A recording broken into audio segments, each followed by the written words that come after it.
Now, Megan, you had a question for me from one of our viewers today. I do. What's up? I know some Christians who will not practice yoga, even if it were for health reasons, because of the emphasis on meditation and focusing your energy. As believers, is this something we should not participate in?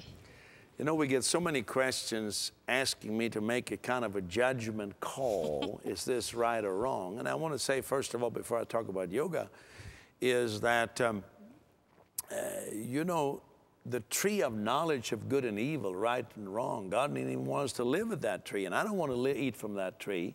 I don't feel it's my task just because I'm a preacher to tell everybody what's right and wrong. And I want to say to you at home, you got Jesus Christ living in you. Why don't you talk to Jesus about it? If he gives you peace in your heart, why worry about it? Secondly, I'm not so concerned about yoga. I get people say to me, oh, they built a Buddhist temple down the road. I feel an oppression in my area. Well, why do you? Is your Jesus so puny, so small that he can't handle a Buddhist temple down the road or a mosque or whatever? You know, we have Jesus. We are blessed.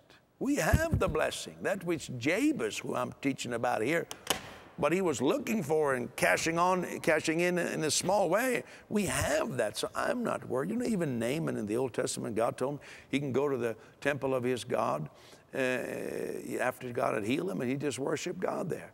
I was talking to a friend of mine who, I think you know this person, who does some hot yoga. Yes.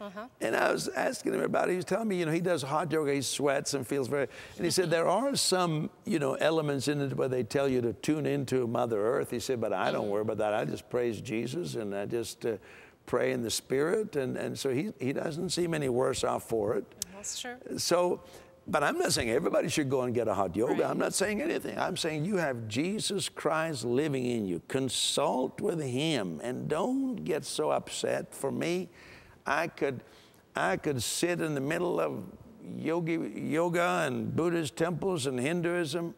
Christ in me is greater. So I'm not overly concerned about it. But follow your own heart and your own conviction.